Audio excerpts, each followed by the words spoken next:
You can pray every night and still feel spiritually untouched. Not because prayer failed, but because Jesus warned about how prayer quietly loses weight. 1. Jesus never condemned praying in bed, but he warned against praying without intention. What Jesus addressed was never posture alone, but the posture of the heart behind the posture of the body. Many people pray in bed because they are tired, distracted, mentally drifting, half asleep, hoping prayer will still count even when presence is missing. Jesus said, "When you pray, go into your room, close the door, and pray to your Father who is unseen." That was never a command about walls or furniture. It was a command about separation, focus, and arrival. Bed prayer becomes dangerous when it turns prayer into background noise instead of a moment you step into consciously. When your body is already preparing to shut down, your spirit often follows without resistance. That is why your prayers feel sincere at night, but powerless the next day. That is why many people pray in bed and immediately fall asleep feeling unchanged, vaguely guilty, or spiritually dull the next morning. Not because God rejected them, but because they never fully arrived. If prayer costs you nothing, it rarely rearranges anything inside you. And if this pattern repeats across weeks or months, it is no longer coincidence. It is misalignment disguised as faithfulness. 2. Jesus warned that comfort can quietly replace reverence.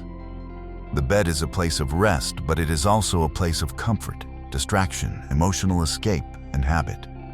Jesus often withdrew to pray, but he did not choose places that encouraged drifting or mental shutdown. He chose places that required alertness, awareness, and intention. Here is what most people never connect. Comfort slowly trains your spirit to stay passive.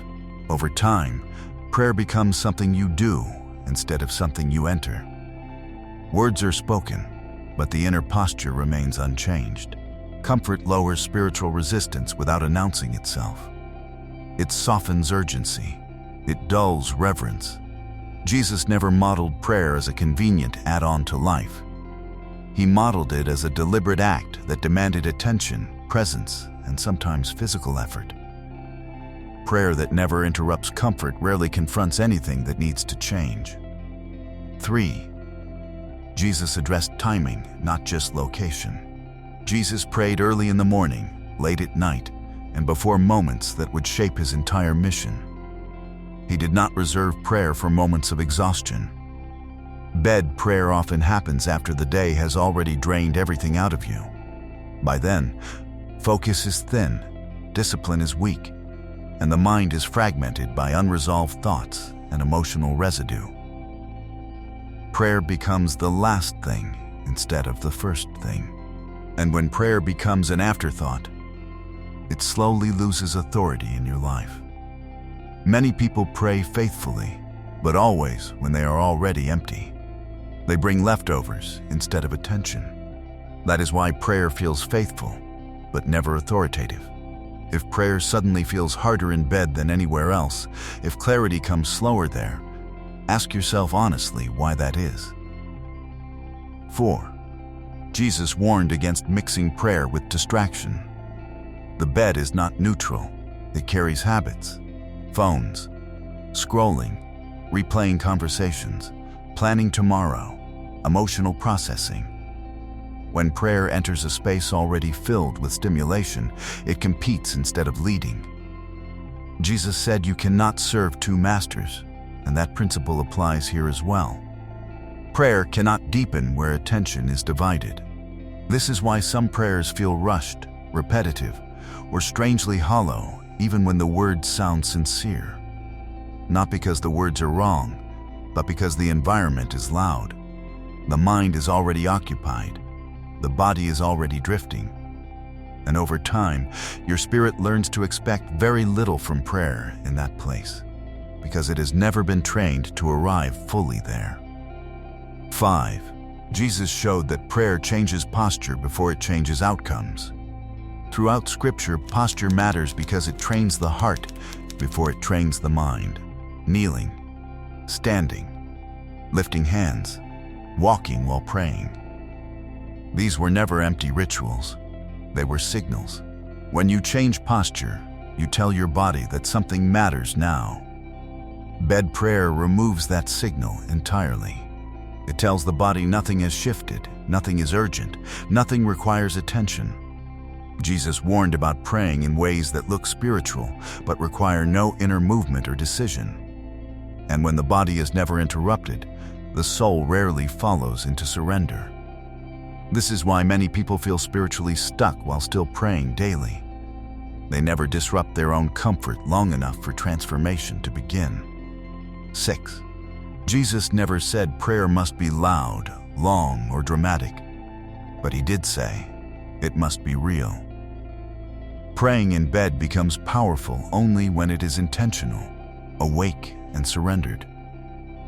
If you choose to pray in bed, it cannot be rushed or half-conscious.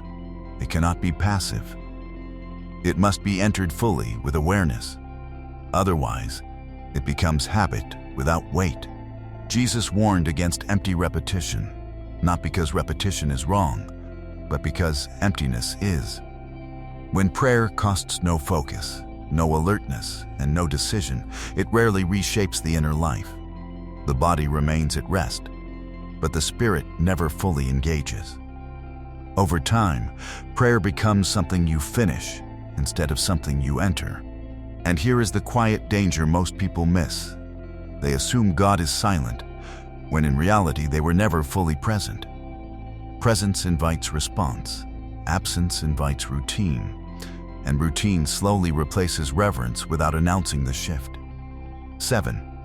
Jesus showed what to do instead.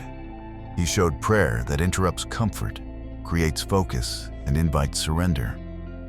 Sometimes that means sitting up, sometimes kneeling, sometimes stepping out of bed entirely. Not because the bed is sinful, but because your spirit needs a signal that this moment matters. He was never obsessed with rules. He was obsessed with alignment. And alignment often requires discomfort before peace arrives. The goal of prayer is not rest. The goal of prayer is connection. Rest may follow, but surrender always comes first. And here is the final truth. If praying in bed keeps you awake in spirit, aligned in heart, and present before God, it is not wrong. But if it numbs your prayer life, shortens your focus, or replaces reverence with routine, the instruction is already clear. God is not focused on location. He is focused on arrival.